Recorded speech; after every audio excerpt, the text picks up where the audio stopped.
So itong video natin gagawin idol para ito sa viewers natin na nagtatanong kung paano daw ang function nitong mga connection natin dito o yung mga connector dito sa ating likod ng ating Sakura 735. So dito idol, ito yung ating ENB. Ito ay audio input ito. So kung halimbawa gagamit tayo ng mixer or cellphone man yung ating magiging source, dito tayo mag-input sa ENB na to. So mamili tayo idol kung ano ang pipiliin natin dito. Itong ENB selector na to, meron siyang selector sa harap. Mamili tayo. Kapag naka-selector A siya, dapat nandito tayo mag-input ng ating source mula sa ating cellphone man or mixer. Ano? So gagamit lang tayo ng connector dito kapag cellphone na gagamitin natin. 3.5 to dual male RCA. So limbawa itong dual male RCA natin, input natin ito sa ating selector A dahil naka-selector A siya dito. Ayan.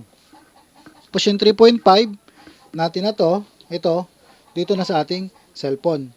So dito idol, ipapakita natin to isa-isa kung ano ang function nitong bawat connection nitong sa likod ng ating Sakura 735. So maglagay tayo ng speaker dito sa ating Sakura 735. So ginagamit ko dito idol ay banana plug. Ayan, so naka-banana plug tayo dito. Mas madali lang siya kabit at alisin natin. So check natin idol ano, ito yung ating source. Ayan. So nasa selector A tayo dito. Audio input yung ating A dito yung ginagamit natin. Ayan. So kung gusto natin ilipat idol, ilipat natin sa selector B. Ito, wala pa siyang tunog dito. Ayan, wala pa siyang tunog dahil yung selector na sa harap ng ating amplifier, nasa selector A pa siya. So kapag nilipat natin sa selector B, tutunog na yan. Ayan. So ibig sabihin, nasa tamang selector na tayo, kaya tumutunog siya.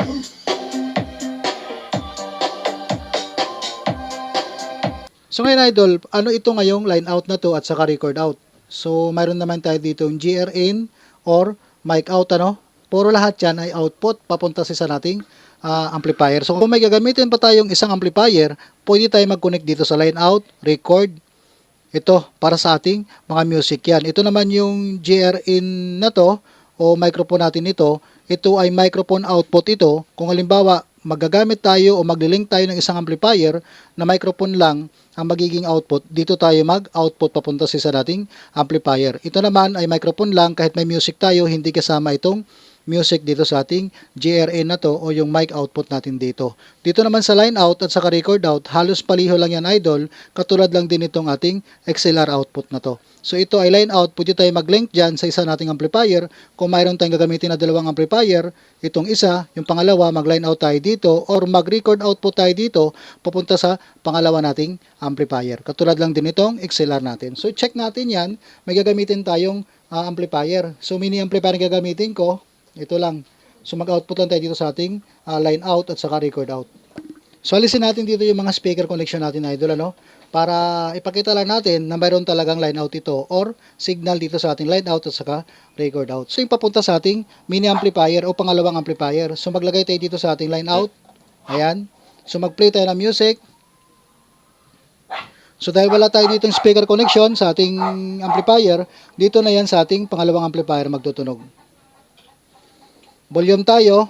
Ayan, kontrolado pa rin ito idol, ang master volume ng ating amplifier, yung ating second amplifier dito na naka-line out. Ayan ano. So mini amplifier lang ginagamit natin dito, pinakita lang natin na mayroong line out siya. So ito idol ano, pinahinaan natin dito sa ating master volume, wala ring signal yung ating naka-line out dito na amplifier. So kontrolado ng master volume ng ating amplifier yung pangalawang amplifier natin dito. So ilipat natin dito sa record output, yung ating output ano. Ayan ano. So mayroon na naman siyang signal dito. Ayan, nasa record output tayo dito. Halos pareho lang sa ating line out ano. Ayan.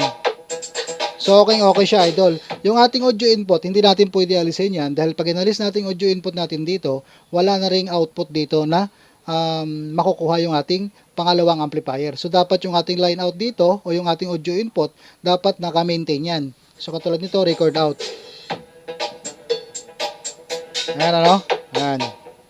So ngayon idol, kapag XLR naman ang output na gagamitin natin dito, ito naman yung connector na gagamitin natin. So ito, dual XLR female to dual male RCA. So output lang tayo dito, kabilang channel. Ayan, kabilang channel lang yan. Papunta na ito ngayon sa ating pangalawang amplifier. So kung power amplifier yung pagkukunikan nyo, XLR to XLR lang gagamitin natin. Tapos ito naman idol ay pang microphone input natin. So pwede ang wireless microphone dito, pwede din yung dynamic microphone dito sa ating microphone input na nandito sa likod. So ito idol ito ay line out ito. Yung ating amplifier dito nasa Cora 735, tatlo yung kanyang line out.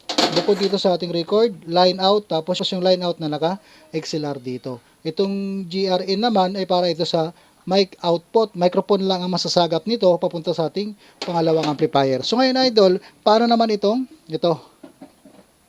effector loop, ayan, ito siya, effector natin, out at saka in. Ano bang pwede natin malagay dito? Ito idol, pwede natin ito magamit sa ating equalizer, pwede sa ating maximizer, basta may input, output, pwede natin magagamit yung ating equalizer or maximizer dito. Ito, so try natin magamit ng equalizer dito. Ito ating equalizer idol, ayan, 215 yung ating equalizer dito.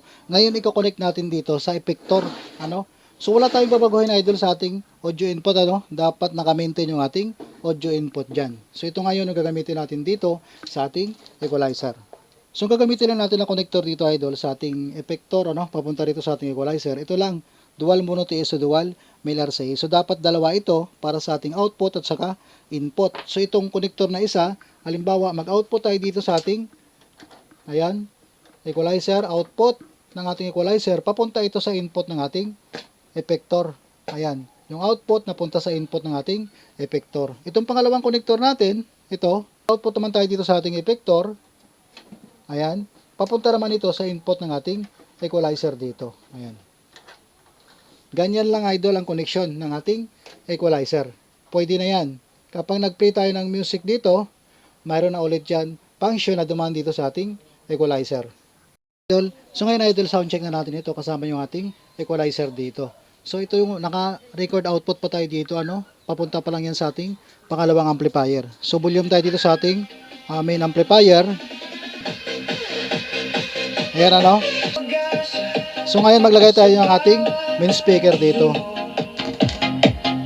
Sa bawat mensahe, ipinapadala mo. So yan siya idol, effector ang ginamit natin dito sa ating equalizer para mag-function yan. Yung ating audio input dito naka-maintain dyan, tapos yung record output natin papunta sa ating pangalawang amplifier. So ganoon lang siya idol, ayan yung ating connection. Ang sakit, walang mamasa sa pag-ibig